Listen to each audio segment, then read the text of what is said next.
Hi, this is Steve Platek here for Evolution, This View of Life, the online magazine that approaches anything and everything from an evolutionary perspective. Today I'm talking with Dr. Scott Barry Kaufman, who's on the faculty at NYU.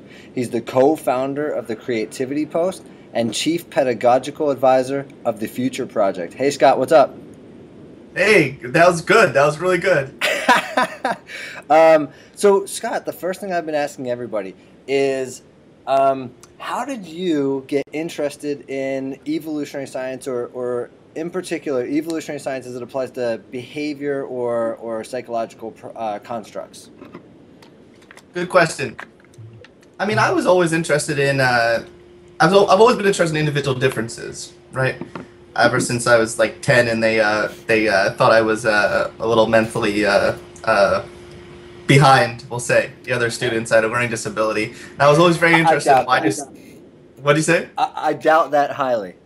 Oh, thanks. Well, you didn't see me when I was 10. I was running around the classroom with a cape, not paying attention to the teacher. I think that a lot of times, well, we'll talk about this later, but I think a lot of times schools take people that are maybe too bored with school or value imagination and don't really want to listen to the teacher. Nonconformists will say maybe they take them as it's easy to just put a label on them and stick them in a disciplinary room or a resource room, which is what I was in. But I've always been interested in how people differ from one another, and when I really got into understanding how people differ from one another, I felt like the perspectives I was learning from creativity and intelligence was missing an evolutionary perspective. I actually discovered evolution. I want to give a shout out right now to my home slice, Glenn Gear, at SUNY New Paltz, because I was introduced to him in my during my graduate school.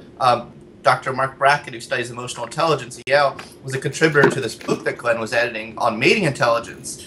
And he told me about the mating intelligence construct, and he's like, you know what, you and Glenn would get along really well. You should talk to him. He's interested in some of the things you're studying, like creativity and intelligence, how it applies to the mating domain. And I was definitely interested in mating. Okay. I've always been interested in mating since age 13. So I was like, you know what, that sounds really interesting. I want to say up to that point, I mean, I'm a late bloomer in evolutionary psychology. I want to keep that real. I'm definitely a late bloomer, so I'm really not, I have no pretensions that I've been like studying this for a long time, but it was really interesting to me. So I contacted Glenn, and I started learning more about this construct that he was studying, and I realized that he also felt that individual differences were missing from the evolutionary approach, or a rich understanding of individual differences, because evolutionary psychologists have tended to primarily focus on human universals, which obviously makes sense if you're an evolutionary psychologist, because you're interested in the optimal design, right, of a function of a module or something of that nature. But Glenn also came from a similar background, a psychometric emotional intelligence in the grad school, and we hit it off, and we decided, we're like, hey, let's write a pop book on the topic. So we set off that goal, and then I would say ever since then, as I've read more about evolutionary psychology, I've realized just how much it can inform my own research. Wow, that's fantastic. Yeah, I just spoke with Glenn the other day. Had a few. Oh, did you? Yeah, we had a few technical difficulties, but we're gonna work that out, and we're gonna try and get another video cast going. Yeah, Glenn's a fascinating fella. Okay, so tell me about some of your. Okay, I'm just gonna get right to it. Okay. I'm eating flaxseed oatmeal, for the record. Right, which I'm just gonna put on the record is not paleo. But that's okay. Nothing live in here. No heartbeats. So disappointed. No heartbeats in here. Heartbeats here. Yeah, lots of heart. I wanna go out there. I was gonna ask you to tell me about your latest work, but before we do that, what I want you to tell me about are assholes. I want you to tell me about your research on what it means to be an asshole, and whether that's attractive or not. I've really gotten interested in that topic lately. You saw that talk at NEEPS. I mean, I've been interested in that topic because I was the target. Believe it or not, Steve, because I'm so suave now. I was the target of bullies for most of my early childhood. I can't believe it.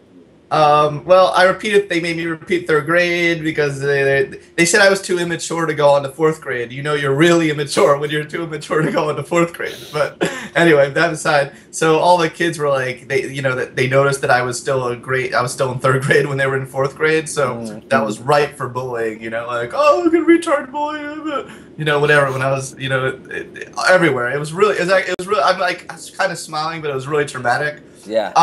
But I grew up with a disdain for bullies and assholes, and once I really discovered science, I was like, this is so cool. I can study all the things I've always wanted to know about the world, like what's going on in this world. So first it started, I was just primarily interested in education, creativity, intelligence, which is my primary focus still today. But still, I was like, you know what? There's all these other external topics that aren't that removed. Believe it or not, from the main topic that are interesting. I can find out what's really going on. So I started studying assholes. I started studying what is it they have? Why are they attractive to some individuals? Why do they have more short-term mating success? Which is a very technical term for they get laid more by a particular type of individuals. So should we talk specifically though about asshole men? Why do men finish first or women? Because if I'm talking in generalities, but if you want me to talk specifically about men, then I can say like men and women, or if I say individuals and others, it sounds more awkward. I don't know. You know what I mean? Yeah. No, I want you to talk about the way that's most comfortable for you. What is your expertise in terms of being an asshole? Yeah, I mean, aside from personal experience. I'm a bit of a bad boy myself. Yeah. I've heard all the rumors. All the rumors. You've heard the rumors? Yeah. But I mean, tell me what it is. What are the benefits that come with being an asshole as a male or as a female? I mean, are they different? So I don't think they are fundamentally different. I think that that assortative mating is a very important principle. I think that these people find each other. I think that the guys, there's actually a recent study that shows this. I don't know if you're familiar with a study that just came out recently. It shows that men and women that endorse sort of, what's the word I'm looking for, chauvinistic ideals about relationships, they actually like each other. So the women who wrote down, I think that like a woman's place is on her knees in the kitchen. So women who wrote these sorts of things, and there were women who wrote these things, right? Then reported that what they liked in a man were all of these traits of like the pickup artist, or not necessarily, I don't want to say the pickup artist, but a particular type of pickup artist, the kind that likes manipulating women. Okay. They were aware of this. So they were attracted to men, and the researchers concluded that these men and women seem to find each other because they're both signaling that they're interested in short-term mating. So they both have similar short-term mating preferences. So I think this assortative mating operates very strongly in the asshole world, so to speak. But I had a really interesting conversation with Tucker Max, who's some would say is the pinnacle of asshole, right? I had a very good conversation with him. I thought he said a lot of really sensible things. I'm actually going to be airing that. You can read the interview I had with him on Psychology Today or on my blog. But also I'm releasing a video interview I did with him. And he said something interesting. I said, we talked about how he defines asshole. And the way he defined asshole was a little bit different than probably how we're talking about it here. Okay. He defined assholes as people who just don't take shit from others. That just am I allowed to curse on this thing, by the way? I think we're well past that. Are there children watching this? Oh, we're past that. Sorry. We'll let the editors bleep stuff out. Okay. Yeah, I mean, he defined it as people who just don't take junk from other people. Yeah. Okay. And don't take beer from other people. And I thought that was interesting. I think that is you can use that as a get out of jail card though too easily. And so I think he had a point that he sort of sees himself as this person. I think a lot of a lot of creative people, iconoclasts, so to speak, see themselves in their head as the type of person that, is a nonconformist and et cetera, et cetera. And that maybe is a particular type of asshole that we actually maybe should value more in students and people in society. So it's a different way to look at asshole. That's maybe a little bit different than a bully, so to speak. Okay. Like you can be that type of nonconformist type of asshole and not be a bully and still care about other people. So that might be an interesting distinction to keep in mind. Yeah, that's great. That's great. All right, any other research that you're involved with that you want to sort of tell the community? Remember that the magazine is pitched towards a more common audience that might not be familiar with evolution. So don't keep, put it too technical. I know you're involved in some of this research with Glenn on mating intelligence. Would you like to talk a little bit about that? Sure. That's here's a question I actually have for you, Scott. The other day I was talking to Glenn, and although our conversation got disturbed by technical difficulties, asking him, excuse me, to define mating intelligence, and then I had a lab meeting immediately after that, and I brought up this topic, and there was 25 people in the room, all of whom were like, "What? What are you talking about mating intelligence? That doesn't make any sense." So is there a way that you could give somebody like me or the lay person who's not particularly high on the mating IQ and an idea of what mating IQ is, and what would you tell your grandmother mating IQ is? Mike, what did you say that because you know that my grandmother scored very high on the test? Is that like? No, I have no access to the data. I said that at the talk, I think. Maybe or Glenn, when Glenn gave his keynote, he was talking about the scale. I think he said, "By the way, Scott's grandma scored off the charts." That's awesome. So it is true, actually. My grandmother did do very well, or at least it's a self-report scale we came up with. I don't know.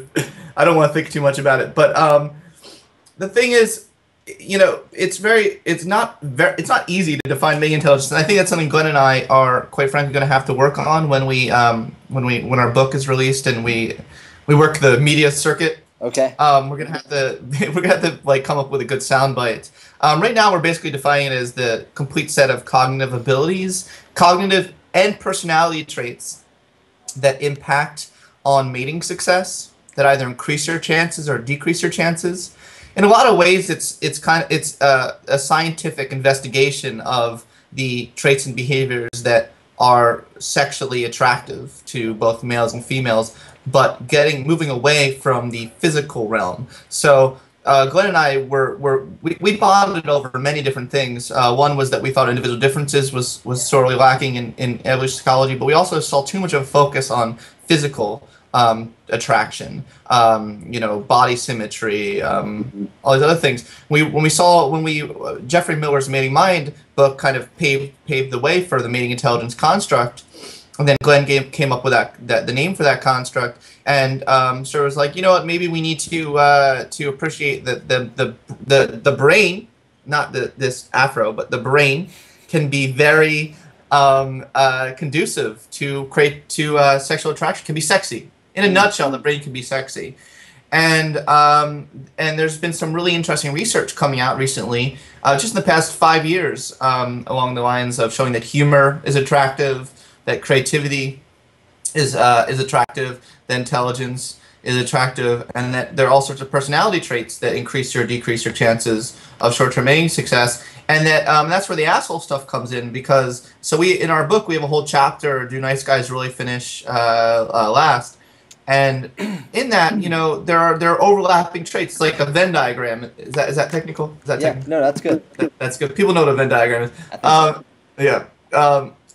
So if you don't get your GED, no, I'm just joking. Just joking. Go back to school, kids. No, you're not. It's like a Venn diagram, right? There are lots of traits that overlap between sort of like let's talk about assertiveness, for instance, right? A lot of bad boys score very high in assertiveness, but you don't have to be. You can still score high in assertiveness, not be an asshole. But so there are lots of traits that women find attractive in assholes it kind of comes along for the ride of being an asshole. Then the more the time they spend with the asshole, they then discover that the person's an asshole. But most women, I don't think, are explicitly, consciously attracted to the asshole per se. They're not. It's not like, oh, he's like spitting all over my face. That's really turning me on. Well, I don't know. Maybe that turns some women on, but I'm saying for most women, there's not really exactly what they're seeking in a mate. They just there happen to be an overlap of some of these things. So once you really unpack the traits, I think you can really get to a more nuanced view of what's really going on in this world, and that's really all I'm obsessed with, is understanding the truth. What the heck's really going on in this world once you remove all the fat and texturing around it, and and I think so. So that's the main. That's like my long-winded version of the main intelligence construct. But I really need to. Glenn and I really need to work on the 2-sentence. Yeah, sure. Like a take-home message, like what is this, or who cares message. That's what I'm trying to convey to people who are not in psychology, who are not in evolutionary science or even empirical work at all. English professors and history professors, that sort of thing, who they say this construct doesn't make much sense. I think it makes a lot of sense. And since you mentioned creativity, we mentioned in your introduction, and you've told me that you're the co-founder of something called the Creativity Post. Can you let people know what that is? And my mom's calling me. What? Your mom's calling you? Should I get the phone?